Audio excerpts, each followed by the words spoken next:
Hey y'all, it is Coach Danny D with Workflow, and I wanted to have a little conversation with you today. I wanted to talk to you about what conversations you are having with your self doubt. So, we all experience self doubt.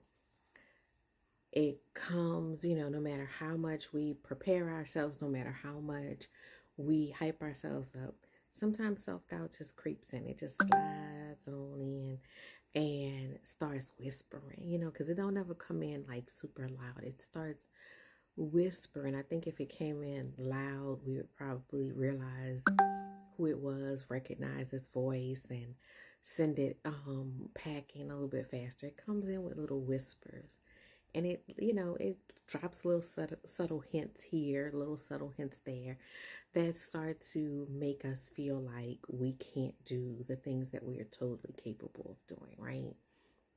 So that's what self-doubt does to us. But what are the conversations that we are having back with her? So when we start feeling those or when we start hearing those little voices saying the things like, oh, well, you're not ready for this, or oh, it's not gonna work out, or you're not educated enough for this, or there's somebody else doing this, so you shouldn't do it. You should just, continue doing what you're doing, or you are dreaming too big, right? I asked you guys last week about your dreams, and I got a lot of responses, mostly in my DMs, and everybody thinks that their dream is too big, right? And it's not. It's not too big. It's just you got that little chick in your head telling you that it is, right? So how are you having conversations with your self-doubt? What are you telling her when she comes to you and starts putting in those seeds? When she starts saying, hey, you sure about this? What about, what if nobody shows up? What if nobody buys a ticket to your event? What if nobody responds to your post, right? There's all those little things that she's telling you. What do you say back? What are you saying back to her? So the thing about self-doubt, I work with my clients on building their internal confidence, dealing with that self-doubt, ditching imposter syndrome. And the thing about it is we have to know how to talk back to her. Because most times what we do is we listen, we receive, we process, and we start pulling ourselves away from the energy, the commitment, the excitement that has us, connected to our passion, to our purpose work, right? We all have purpose work. It's something that you just continue to be drawn to regardless of whatever else happens. You just keep getting drawn back to this thing. And oftentimes we allow our self-doubt to talk us out of that thing and to tell us that it's big, it's too big. Yes, it's big, but it ain't too big. It's just the right size for you. It was designed for you. So it's just the right size for you. Your dream is not too big, but we have to learn how to speak to that self doubt. We have to learn how to talk to her in a way that gets her to go sit her down, right? So we have to learn that language. And a lot of times, learning that language is uncovering why we feel that way in the first place. We feel the self doubt usually because of something that has happened in our past, or some limitation that either we've placed on ourselves or other people have placed on us. So where did that come from? Where did that thing come from? So you could check her real quick, because the problem is that we keep allowing her to go unchecked. We allow her to go unchecked instead of saying, hey, girl, look, yes, this is big. Yes, my God is bigger. And yes, I am able and capable of doing the thing that I was designed to do.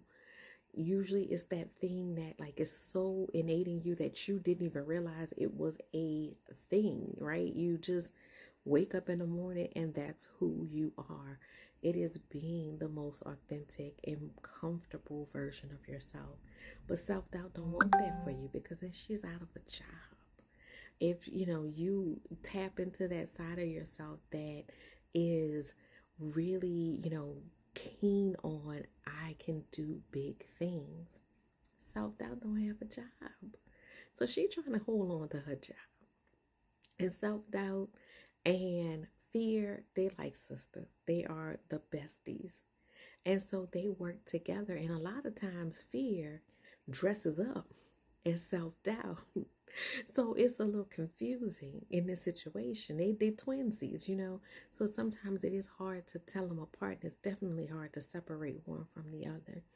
So we're walking around with this fear, ultimately, of the greatness that is in store for us. And sometimes we self-sabotage. Sometimes we start walking small. We're really meant to play big.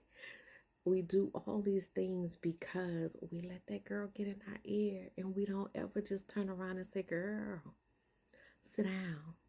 Girl, let me run you what I am capable of.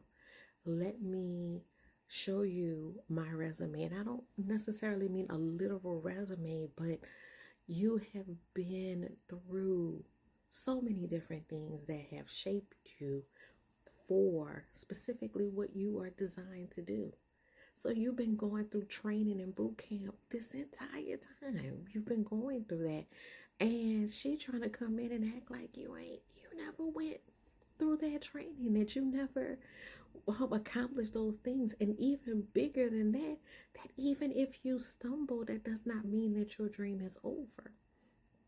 She has you believing that you have to stay in the comfort of safety, right? But sometimes we have to branch out from that safety, and we may misstep, we may stumble, but that doesn't mean that we won't get to our destination. But we gotta tell your girl, she gotta go. She has to go, right? We have a wide range of emotions, and fear and self-doubt, the purpose that they hold is that they help us from harm. But when we let them get out of their appropriate space and they start acting big, they start getting a big head about themselves, then they're going to try to touch everything that we do, even the things that have nothing to do with our overall safety, right? They start redefining safety. They're only supposed to keep us from like legit harming ourselves. That's it. That is it, and that's all. But that does not include stepping out of the safety of not doing the thing. It doesn't include that. We have to step into that space, that messy space that is uncertain, if we want to get to our purpose. So how are you talking to that self-doubt? Do you know how to check her? And if you don't,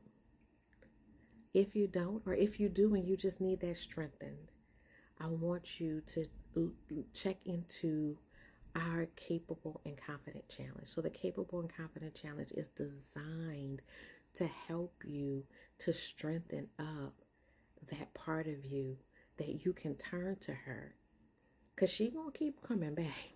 No matter how many times you kick her out, she's going to come back. She was trying to hold a conversation with me this morning, and I said, girl, I'm going to need you to take a seat.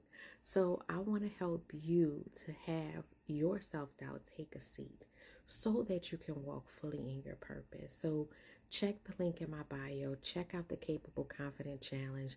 The next challenge is starting on May 1st. So I want you to be able to get one of the seats in there so you can finally tell that girl to sit down, because we're not going to do this. We got purpose that we need to fulfill.